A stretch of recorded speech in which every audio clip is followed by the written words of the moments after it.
All right, so now I have mixed my colors, my basic colors. I have mixed my darkest dark. I usually started with the darks. This is raw sienna, this is alizarin crimson, cadmium yellow light, cad orange hue, and titanium white. And I have some blues up here. I like some phthalo blue, which is a transparent one, and ultramarine blue, and I mix that with burnt umber for my blacks. I don't really use blacks in portraits. I don't fault anybody who does. It's just not my way of painting. So that's the way I go about it. I'm going to get started now. I'm excited. This is my linseed oil, by the way, in the little cup there. And these are my colors I mixed so far. So I got a really nice dark, which is underneath his neck, and such. And then I've got a nice, the next color will be an intermediate between these two colors here. And then, of course, as you get closer to the light, you start seeing more. And even the lightest light is not a white. So I take a puddle from here and move it over, and my painters can tell you that's what I do, and that's how I tell them to set up their palette. All right, I'm going to get started. So as I said, I start with my darkest darks. It's under his neck is quite a dark, so I'm going to get that going right now.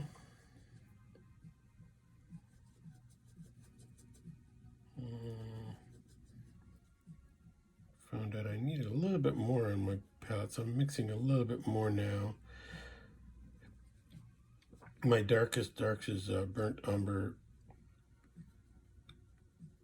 Raw sienna, alizarin crimson, cad yellow light, and some orange. Let's see how dark that is. That's pretty good. As I say, I'm really excited to do this one. I get commissions often, thankfully. Not many from my nephews. So that's really cool. What he's doing is really a nice thing. So really look forward to jumping in on this painting. And as soon as I saw this picture, I knew this was just a wonderful character in his face. I don't know the man personally, but he seems like a fun, cool character by the pictures that Pete had sent me. I chose this one because it showed more of his details, and I love details in faces. This great beard of his, and the way he's looking off in the distance. I centered him a little bit over more this way, because I wanted him to be looking out at the skies. And so maybe he's looking over Melissa and the rest of his family. So I set it up that way compositionally because I wanted to see, I liked that idea that, he's looking off into the skies, looking over his family.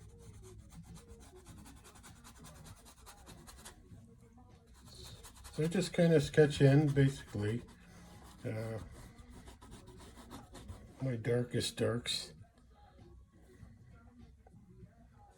Painting looks pretty ugly before it looks good. So bear with me, Melissa. I promise it's going to be better. You're like, my dad doesn't have orange on his face. I know.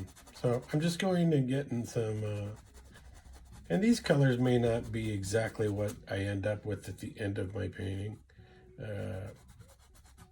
I start off with these, but chances are once I put it up against this white, it changes it.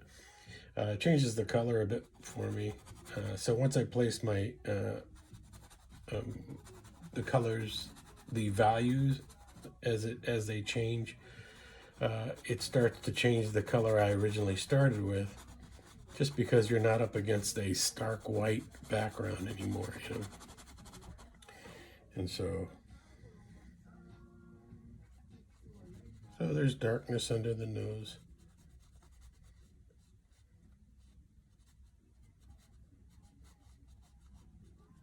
Of course, his nostril will be a different color, but just getting the idea of Larry out here.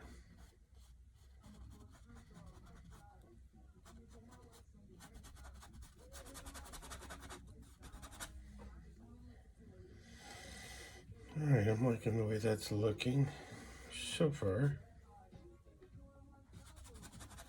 I don't want to hold this all this time. All right. So some nice darkness underneath his hair here. I know he doesn't have red hair either. I'll be working in other colors to, you know, be closer to what he has.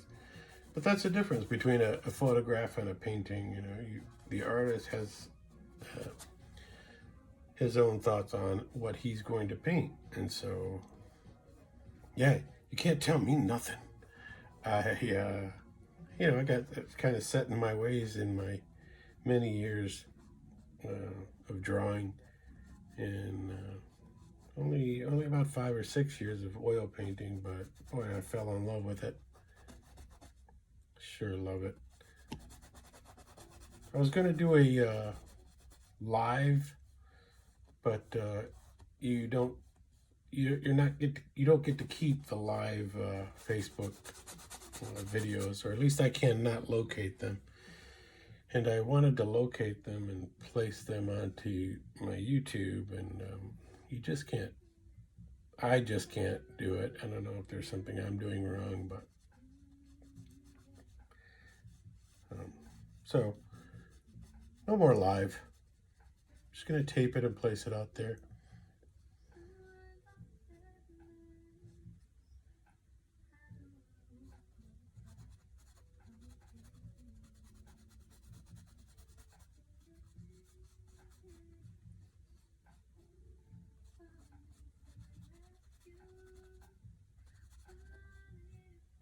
I love the way this shadow makes his nose shape without even having to finish his nose, which is awesome. And so does this shadow. Picks it up on the bottom, because there's virtually no difference in color between this side of the cheek and the tip of his nose. They're both seeming to hit the light is hitting that side of his face, and the color are virtually the same. So once I start getting those colors on there, I just wanted to see, just trying to get my feel for the picture. And his cool glasses. All right. Really sweet looking dude. Has this really cool Freudian beard. Maybe a more of a biker than Freudian. Not sure.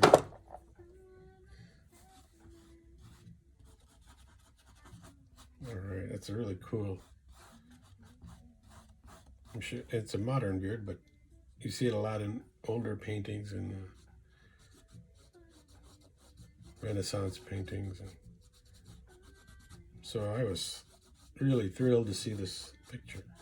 I usually ask people who ask me for commissions for at least 3 pictures so that I could determine what would make for a good painting, because some pictures are actually beautiful photographs, but when you try and translate that into a painting, it just doesn't work.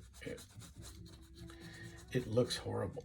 And you could, thankfully now I could sense it, what would make for a better painting than any other photograph that's sent to me, right? Generally, when I could see details like all his eye, all his you know, the eyelashes and the glare in his eyes and those pieces of hairs here, and that's going to be a better painting than something that's way further back and I can't really see anything. For me, I like details. I like to bring you up close. So I was really happy when I saw this picture that Pete sent me. Said, "Oh yeah, that one's perfect," and I think it's going to be. So, good start so far.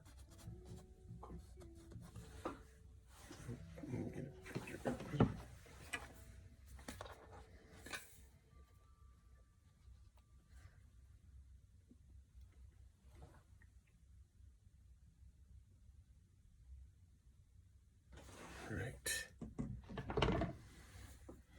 I'm going to go into my next color and make some transitions here.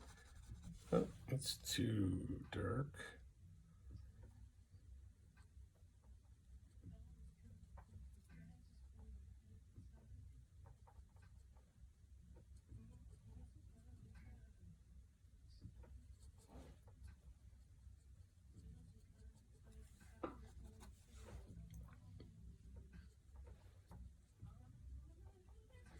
So the color next to that color was way too dark, and I couldn't tell it until I placed it on my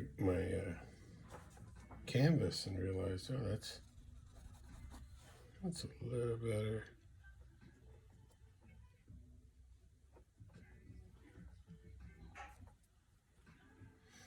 And so this is the best time to make those transitions, right? You fix things as you go. At least for me, that's been my experiences with oil painting.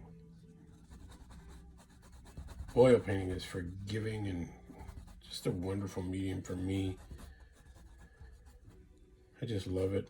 I had one class my last year at Lewis University. And I really got my hands dirty in that class, and thank goodness I thank goodness now, but I wasn't too happy before. But my painting, the teacher wasn't in the room very often. He was getting ready for a big show in the gallery area, and wasn't really with us very often, and just kind of made me just go for it. I think if he was there all the time, I might not have just gone for it and see what came out. So, although I wasn't happy at first, I'm happier now.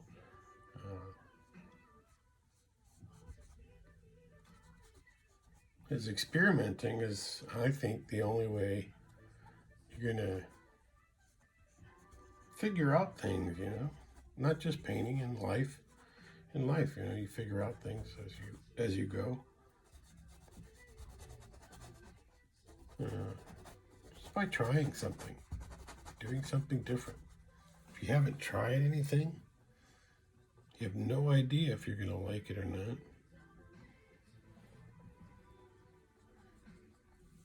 So give something a try if you've always wanted to try something. You may be great at it. You may not be. And that's okay. It's okay.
changing it to a little lighter now.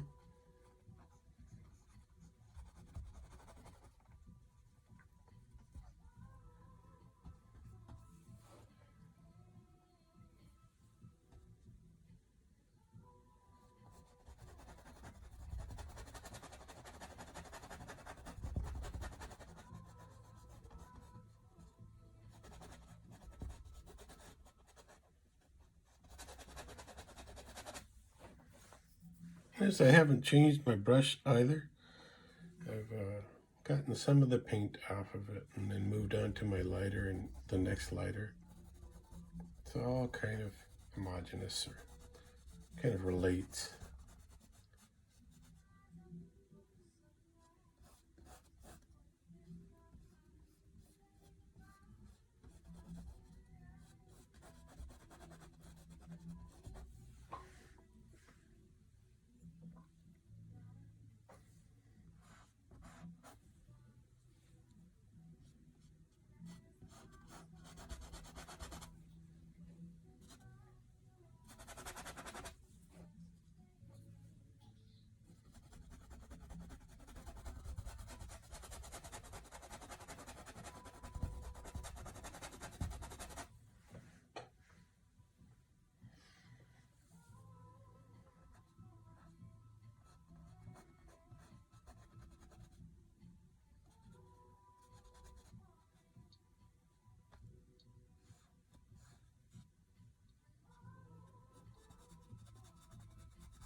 Just putting a little bit of alizarin crimson in here.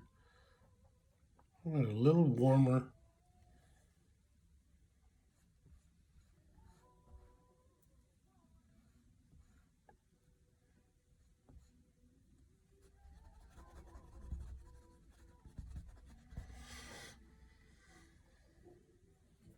Maybe a little more.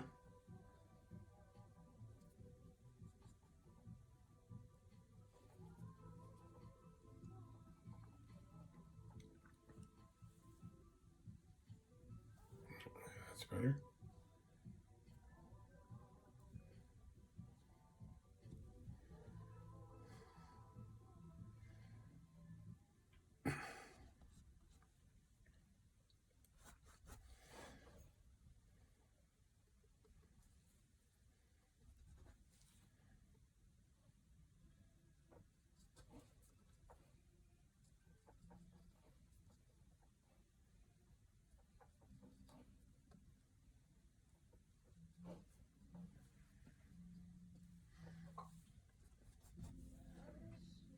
Maybe still too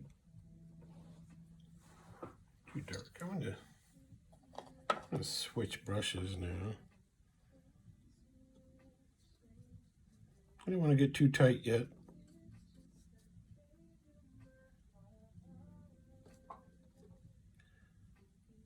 So I'm gonna use this even bigger brush to just give me some broad strokes here.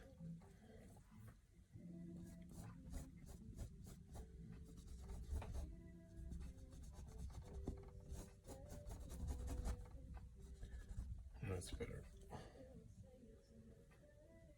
And it's just alizarin crimson with titanium white. A little bit of cad yellow on it.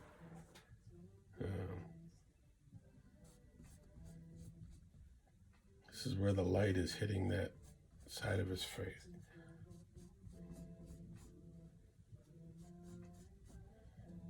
I like the way this nose is right, kind of blends right in there.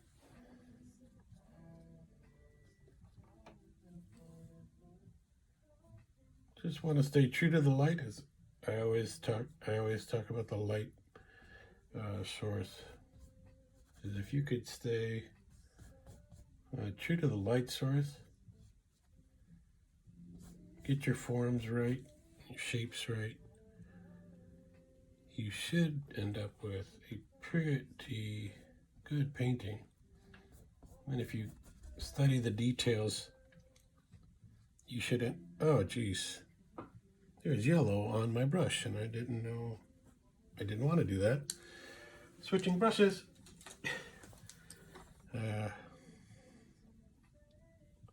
Did not want to do that. I don't know how I dip my brush. That's too close to my yellow there.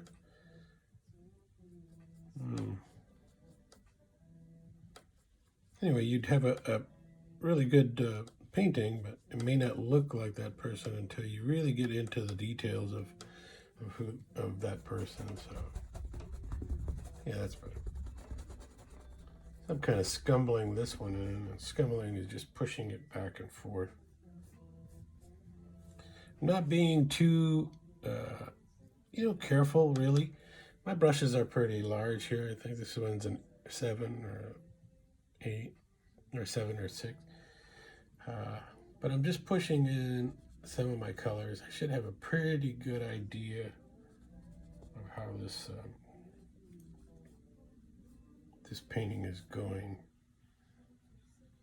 by the end of this first layer, or alla prima layer. Alla prima, I believe, translates to at first attempt. And people usually call it wet on wet, which just means that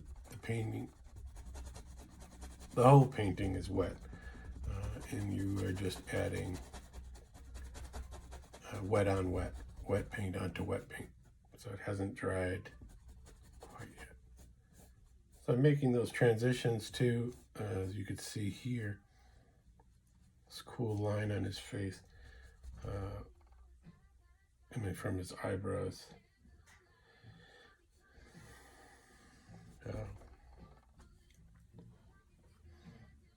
So I'm going to use some more of that, the Glycerin Crimson, Titanium White,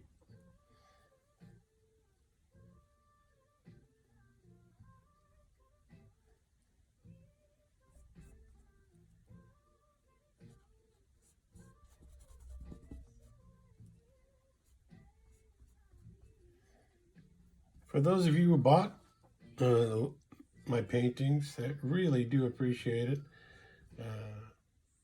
Many from earlier this year, I really appreciate it. It was so nice. It was great being able to paint while this COVID was going on, and just have a release from all this pressure of every day, not knowing what was happening anymore.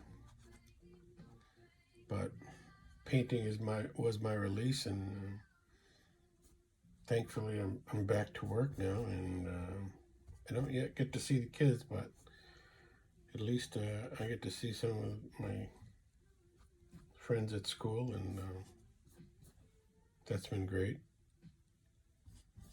I do miss Dottie's studio. That unfortunately closed up. Didn't make it, unfortunately. Dottie was a wonderful boss, and she's still working on trying to find a spot for a studio. So hopefully we'll be back out there, and everybody will be safely out there working on some fun paintings again and in a studio atmosphere.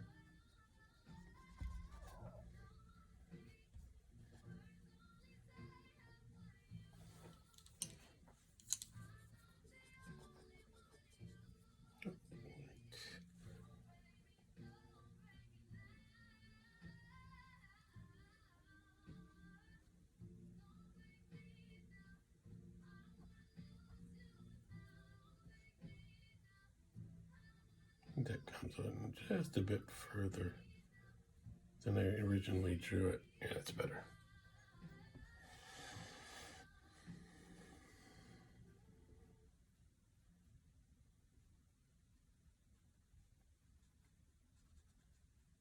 the original drawing is just to make sure it looks like him, number one, and just make sure you have a decent composition where people are going to stop and want to look at the work. And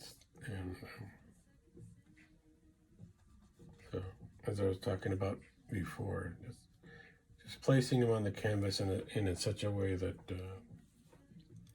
makes it feel right. You know, there's something called painting in thirds, which I don't want to go into, but in theory, it's just a way that you can place something on the canvas just to make it more interesting compositionally. So you're not drawing something and it looks like you've placed it anywhere on the canvas. You know, right in the center is usually not ideal. And so as you see, Larry is not in the center of my canvas here. All right, that's starting to feel right. Stop it for now.